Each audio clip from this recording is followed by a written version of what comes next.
Good morning friends. देखिए, इससे पहले अपन लोगों ने ये डिस्कस कर लिया था कि कॉन्स्टिट्यूशन क्या होता है। अपन ये लोग डिस्कस कर चुके हैं कि संविधान क्या होता है, संविधान का क्या काम होता है और संविधान कितने तरीके के होते हैं। आज हम लोग ये देखने वाले हैं कि हमारे भारत का संविधान किस तरीके से बना था। हमारे भारत का संविधान जो बना था वो किस तरीके से बना था, क्या क्या गतिविधियां हुई थी। तो देखिए, सबसे पहले अपन ये देखते हैं कि अपने भारत में संविधान बनाने का जो सजेशन था वो किसने दिया था। अपने भारत में संविधान बनाने का जो सजेशन था वो सबसे पहले एम.एन. रॉय साहब ने दिया था। 1934 में एम.एन. रॉय जी ने ये सजेशन दिया कि एक संविधान, एक कानून हमारे भारत में होना ही चाहिए, हमारे इंडिया का एक संविधान होना चाहिए। Give suggestion for constitution. M.N.. Roy साहब ने क्या किया कि 1934 में सजेशन दिया कि अपने देश का एक संविधान होना चाहिए, संविधान बनाओ। अब क्या हुआ कि 1935 में कांग्रेस पार्टी ने भी इस चीज के बारे में हाँ मिलाई कि हाँ भाई, संविधान तो अपने देश का होना ही चाहिए। 1935 ने क्या किया गया कि Congress party also demanded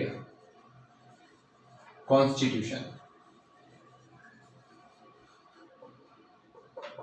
Congress party ने भी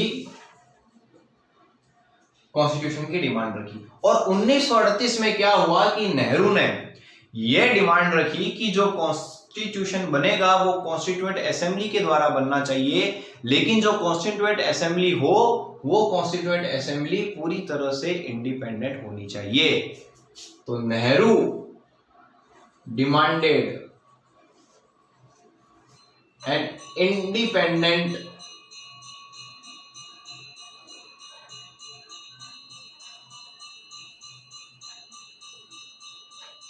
कॉन्स्टिट्यूएंट असेंबली।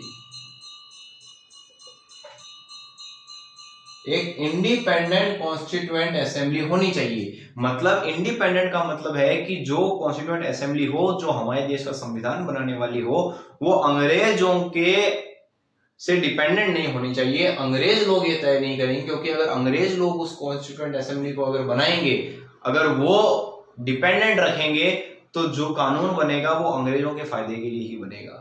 इसीलिए नेहरू ने ये डिमांड रखी कि जो कॉन्स्टिट्यूएंट असेंबली हो, जो हमारे देश का संविधान बनाए, वो इंडिपेंडेंट होनी चाहिए। अब क्या हुआ, उससे पहले 1930 में 1 सितंबर 1930 में दूसरा विश्व युद्ध चालू हो गया। ये जो दूसरा विश्व युद्ध चालू हुआ था, ये हमारे देश की रूपरेखा बदल देने जैसा था। दूसरा विश्व युद्ध जो चालू हुआ था दोस्तों, उसमें क्या हुआ कि अंग्रेजों की लड़ाई जापान ओर से थी। जापान, फ्रांस, जर्मनी, इन सब से उसकी लड़ाई थी। और उस जमाने में जापान, जर्मनी इतने खतरनाक थे कि अंग्रेजों को इनसे लड़ने में बहुत ज्यादा जोर आने लग गया था। उनको बहुत ज्यादा मेहनत करने पड़ी थी। और जब अंग्रेज लोग वो दूसरा विश्व युद्ध जीते, तो उनको ये बात समझ में आ गई कि अब हम लोग ज्यादा टाइम तक भारत को गुलाम नहीं बना के रख सकते। इसीलिए ये एक मूवी है पार्टीशन की, लास्ट वायसराय हाउस के नाम से। उसमें माउंटबेटन का कुछ रोल वगैरह बता रखा है। उसमें ये चीज बताई हुई है कि एक आदमी कहता है कि अब हमें अंग्रेज लोग आजाद क्यों कर रहे हैं, अंग्रेज लोग हमारे देश को छोड़ के क्यों जा रहे हैं, क्योंकि अब वो हमारे देश को और ज्यादा संभाल के नहीं रख सकते, क्योंकि दूसरे विश्व युद्ध में अंग्रेजों की बहुत ज्यादा हालत खराब हो चुकी है। इंग्लैंड की बहुत ज्यादा हानि हो गई थी। इस वजह से एक मेन बहुत बड़ा रीजन था, जिसकी वजह से क्या हुआ कि अंग्रेज लोग भारत छोड़ने को मजबूर हो गए थे। तो दूसरा विश्व युद्ध हुआ। अब क्या हुआ कि जो दूसरा विश्व युद्ध था, उसमें क्या हुआ कि जापान, जो बहुत ही खतरनाक था अंग्रेजों के लिए, उसने क्या किया कि जापान ने अमेरिका के ऊपर अटैक किया। पर्ल हार्बर का जो टावर था उसको ध्वस्त कर दिया। और उस समय अमेरिका कुछ नहीं कर सका, क्योंकि अमेरिका के जो राष्ट्रपति थे वो भाई साहब क्या थे, वो पोलियो से ग्रसित हो रखे थे। उनको पोलियो हो रखा था। इस वजह से क्या हुआ कि अमेरिका खड़ा नहीं हो सका उस समय। लेकिन जैसे ही अमेरिका का थोड़ा सा टाइम आया, अमेरिका जैसे ही खड़ा हुआ तो अमेरिका ने क्या किया कि 2 बॉम्ब फेंके थे। अमेरिका ने क्या किया, 2 बॉम्ब फेंके थे जापान के ऊपर, हिरोशिमा और नागासाकी। 6 तारीख और 9 तारीख, महीना था अगस्त का और 1945। 6 और 9 अगस्त 1945 को America dropped 2 bombs on Japan. Japan के ऊपर 2 बॉम्ब फेंके, हिरोशिमा और नागासाकी पर, जिसका नाम बहुत बार कॉम्पिटिटिव एग्जामिनेशन में पूछ लिया जाता है कि उन 2 बॉम्ब का क्या नाम था। उन 2 बॉम्ब का नाम था लिटिल बॉय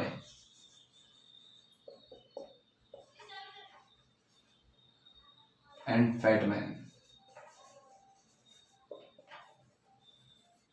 ये 2 बॉम्ब थे लिटिल बॉय और फैटमैन के नाम से। ये अमेरिका ने जापान के ऊपर छोड़े थे सिर्फ खाली टेस्टिंग करने के लिए कि ये बॉम्ब किस तरीके से काम करता है, क्योंकि उस समय नया नया एटम बॉम्ब बना ही था। तो एटम बॉम्ब को चेक करने के लिए अमेरिका ने ये 2 बॉम्ब हिरोशिमा और नागासाकी पर सिर्फ बस खाली एक छोटे से टेस्टिंग के हिसाब से फेंका था। और उसमें क्या हुआ कि जो जापान की हालत खराब हो गई थी, जिसका खामियाजा आज तक जापान भुगत रहा है। उससे भी पहले क्या हुआ, उससे भी पहले ये हुआ कि दोस्तों 1942 में क्रिप्स मिशन प्लान आया। क्रिप्स मिशन आया। क्रिप्स मिशन ने क्या किया कि उसमें अंग्रेजों ने भारत के आगे डिमांड रखी कि हमें आप इंडिया के सोल्जर दो, हमें आप क्या दो, हमें आप इंडिया के सोल्जर दो। Britishers demanded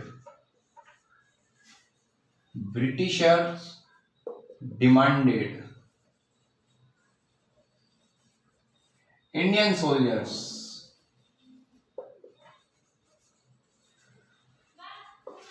at the cost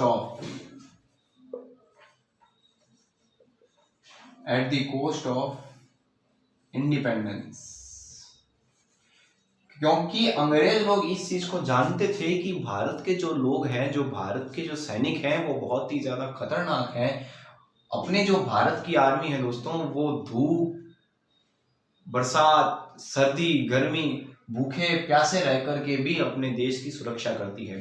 तो अंग्रेज लोग इस चीज को जानते थे कि भारत के लोगों में बहुत ज्यादा दम है। तो उन्होंने क्या किया कि ब्रिटिशर्स डिमांडेड इंडियन सोल्जर, उन्होंने भारत के सोल्जर की डिमांड रखी। किसके सामने? जो कांग्रेस और के जो नेता थे, जो वरिष्ठ नेता थे, उनके आगे डिमांड रखी कि आप हमें भारत के सैनिक दो और बदले में हम आपको ये युद्ध जीतने के बाद में आजादी दे देंगे। लेकिन गांधी ने क्या किया, इसको पोस्ट डेटेड चेक डिक्लेयर किया। Gandhi declared it a post dated cheque.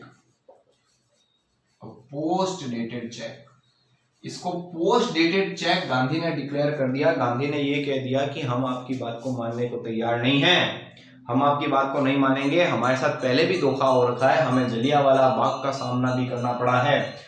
तो गांधी ने क्या किया, इसको पोस्ट डेटेड चेक डिक्लेयर कर दिया कि इसका कोई मतलब नहीं है, आपकी बात पर हम कोई भरोसा नहीं करने वाले। और उन्होंने अंग्रेजों भारत छोड़ो का आंदोलन स्टार्ट कर दिया और डू और डाई का नारा दे दिया, करो या मरो का नारा दे दिया गया।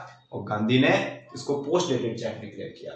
अब क्या हुआ कि धीरे धीरे समय बीतता गया और जो अमेरिका ने जो 2 बॉम्ब फेंके थे, उस वजह से जापान ने सरेंडर कर दिया।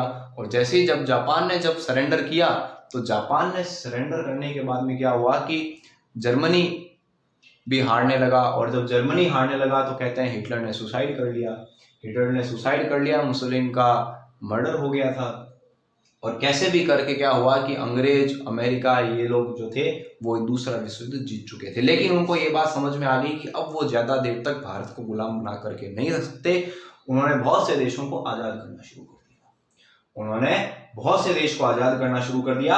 और 1946 को कैबिनेट मिशन प्लान आया। कैबिनेट मिशन प्लान इसलिए आया था कि वो एक इंडिपेंडेंट कॉन्स्टिट्यूएंट असेंबली बना सके। अपने भारत का संविधान जो था वो कैबिनेट मिशन प्लान के तहत बनाया गया था।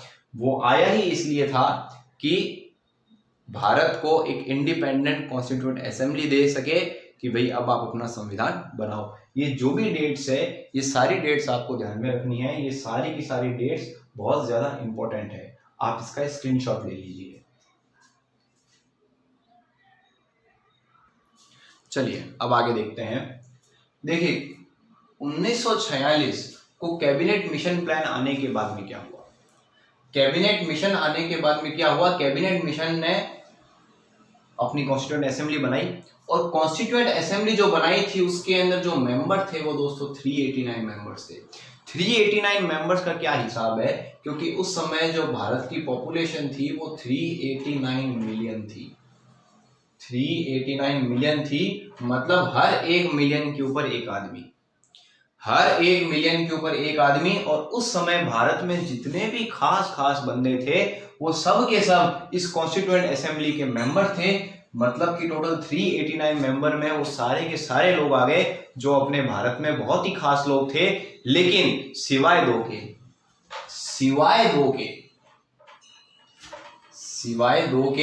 एक तो थे गांधी जी, एक तो थे गांधी जी और एक थे जिन्ना साहब, ठीक है, एक्सेप्ट गांधी एंड जिन्ना। गांधी और जिन्ना के अलावा बाकी जितने भी खास बंदे उस समय अपने भारत में थे वो सब के सब लोग इस कॉन्स्टिट्यूएंट असेंबली के सदस्य थे। अब क्या हुआ कि फर्स्ट मीटिंग रखी गई दोस्तों, फर्स्ट मीटिंग रखी गई कॉन्स्टिट्यूएंट असेंबली की, भाई संविधान कैसे बनाया जाए। तो क्या हुआ कि फर्स्ट मीटिंग जो रखी गई थी वो रखी गई थी 9 दिसंबर 1946 को। 9 दिसंबर 1946 को अपनी फर्स्ट मीटिंग रखी गई थी कि भाई कैसे संविधान बनाए। लेकिन उसके बाद में क्या हुआ कि एक बहुत ही बड़ी गड़बड़ हो गई। जून 3 प्लान आया जिसको माउंट बैटन प्लान भी बोलते हैं। और माउंट बैटन प्लान के हिसाब से भारत को 2 भागों में बांटना था, एक था पाकिस्तान और एक था हिंदुस्तान। तो 2 भागों में बांटा गया, 2 भागों में बांटा जाने वाला था, ठीक है। तो क्या हुआ कि जो कॉन्स्टिट्यूएंट असेंबली है जिसमें 389 मेंबर है उसको भी बांटना पड़ेगा, तो क्या हुआ कि जो 90 मेंबर्स थे, 90 मेंबर्स इस 389 में से वो शिफ्ट हो गए थे पाक कॉन्स्टिट्यूएंट असेंबली के अंदर। 90 मेंबर्स शिफ्टेड, 90 मेंबर्स जो थे वो शिफ्ट हो गए थे और 299 लेफ्ट, 299 जो थे वो लेफ्ट थे। 90 मेंबर जो थे वो शिफ्ट हो गए थे और 299 मेंबर बच गए थे। अब क्या हुआ कि बंटवारा भी हो गया, अपना देश आजाद भी हो गया, लेकिन संविधान जो था वो अभी तक बना नहीं था। अपना जो संविधान अभी तक बना नहीं था, संविधान बनना जारी था, संविधान चल रहा था। तो क्या हुआ कि 3 ड्राफ्ट पेश किए गए दोस्तों। ड्राफ्ट का मतलब होता है कि एक रूपरेखा कि भाई संविधान कैसा होगा, इसमें क्या होगा, कितने आर्टिकल्स होंगे। तो एक 3 ड्राफ्ट पेश किए गए थे। पहला जो ड्राफ्ट था फर्स्ट, वो था 4 नवंबर 1948 को पहला ड्राफ्ट पेश किया गया, लेकिन उसमें कुछ खराबियां थी, उसमें कुछ कमियां थी, तो फिर उसको चेंज किया गया और फिर से जो दूसरा ड्राफ्ट था वो 15 नवंबर 1948 को किया गया और फिर उसमें कुछ ना कुछ कमियां थी, उसको फिर से सुधारा गया और जो लास्ट जो फाइनल था वो ड्राफ्ट 14 नवंबर 1949 को किया गया। 3 ड्राफ्ट पेश किए गए और इसके अंदर 7500 से ज्यादा चेंजेस थे, 7500 से ज्यादा चेंजेस थे, इस पूरे 7500 से ज्यादा इसमें चेंजेस किए गए थे। लेकिन क्या था कि 14 नवंबर 1949 को ये लास्ट उसका ड्राफ्ट तो पेश हो गया था, लेकिन क्या था कि इससे भी पहले 26 तारीख को नेहरू ने लाहौर सेशन के अंदर पूर्ण स्वराज की मांग की थी, पहली बार पूर्ण स्वराज की मांग की थी। इसीलिए उस तारीख को वो लोग याद रखना चाहते थे और अपने देश के अंदर सबसे पहले आजादी दिवस कब मनाया गया था, वो 26 जनवरी 1930 को मनाया गया था। 26 जनवरी 1930 को हमारा भारत आजाद न होते हुए भी आजादी दिवस मनाया था अपने भारत ने। तो 26 तारीख को वो लोग याद रखना चाहते थे। तो उन्होंने क्या किया कि 14 नवंबर 1949 को तो तीसरा ड्राफ्ट पेश हो गया था, वो डन भी हो गया था, उसमें चेंजेस भी हो गए थे, लेकिन फिर भी 26 तारीख पास में थी, इसीलिए क्या किया कि 26 तारीख तक का वेट किया गया और 1949 को एडॉप्टेड, इसको एडॉप्ट कर लिया था, अपना जो संविधान था उसको एडॉप्ट कर लिया था, जो लास्ट ड्राफ्ट बना था उसको एडॉप्ट कर लिया गया। अब क्या किया गया कि लास्ट मीटिंग रखी गई, लास्ट मीटिंग जो बुलाई गई थी वो बुलाई गई थी 24 जनवरी 1950 को, 1950, 24 जनवरी 1950 को लास्ट मीटिंग बुलाई गई थी, जिसमें तय किया गया कि भाई भारत का राष्ट्रपति कौन बनेगा। भारत का राष्ट्रपति कौन बनेगा, तो राजेंद्र प्रसाद जी ने इस पर साइन किया कि भाई वो बनेंगे। लेकिन फिर 24 तारीख है तो 26 तारीख अभी भी इसके नजदीक है, तो फिर से 26 तारीख का वेट किया जाएगा और 26 जनवरी 1950 को अपना जो भारत है इसने गणतंत्र दिवस पहला मनाया, इसने संविधान को एनफोर्स किया। एडॉप्ट तो इस तारीख को किया था, जबकि एनफोर्स जो करने का काम था वो इस तारीख को था। अब देखिए ये जो फर्स्ट मीटिंग हुई थी इसमें भी बहुत बार के क्वेश्चन पूछे जाते हैं कि इसका जो चेयरमैन था वो कौन था। देखिए जो फर्स्ट मीटिंग हुई थी उसमें आना, तो उसमें जो चेयरमैन जो थे वो तो राजेंद्र प्रसाद ही थे, लेकिन कई बार पूछ लिया जाता था कि उस समय कौन था, तो राजेंद्र प्रसाद जी को क्या था कि उस समय बुखार चढ़ गया था, तो वो बीमार पड़ गए थे। बीमार पड़ने की वजह से क्या हुआ कि उनकी जगह पर एक टेम्पररी तौर पे सच्चिदानंद सिन्हा जी को लेके आया गया कि भाई वो आएंगे और उस पर फर्स्ट मीटिंग को कंडक्ट करेंगे। उसके बाद में तो क्या हुआ कि राष्ट्रपति राजेंद्र प्रसाद जी को बनाया गया था। ठीक है, तो आप इस चीज को नोट कर लीजिए, आप इसका स्क्रीनशॉट ले लीजिए। और फिर जो अपना जो संविधान बनकर के तैयार हुआ, जो इनफोर्स हुआ, उसमें 395 आर्टिकल थे, 22 उसके पार्ट्स थे और 8 उसके शेड्यूल थे। उम्मीद है कि आप लोगों को ये वीडियो पसंद आया होगा, जो मैंने आपको समझाया वो आपको समझ में आ गया होगा। आप हमारे वीडियो को ज़्यादा से ज़्यादा लाइक, शेयर और सब्सक्राइब कीजिए। आपको जो भी कोई डाउट्स हो आप हमें कमेंट सेक्शन में पूछ सकते हैं, और आप कमेंट सेक्शन में आप ये भी बताइएगा कि अभी अपने भारत में कितने आर्टिकल्स हैं, कितने पार्ट्स हैं और कितने शेड्यूल्स हैं। Thank you.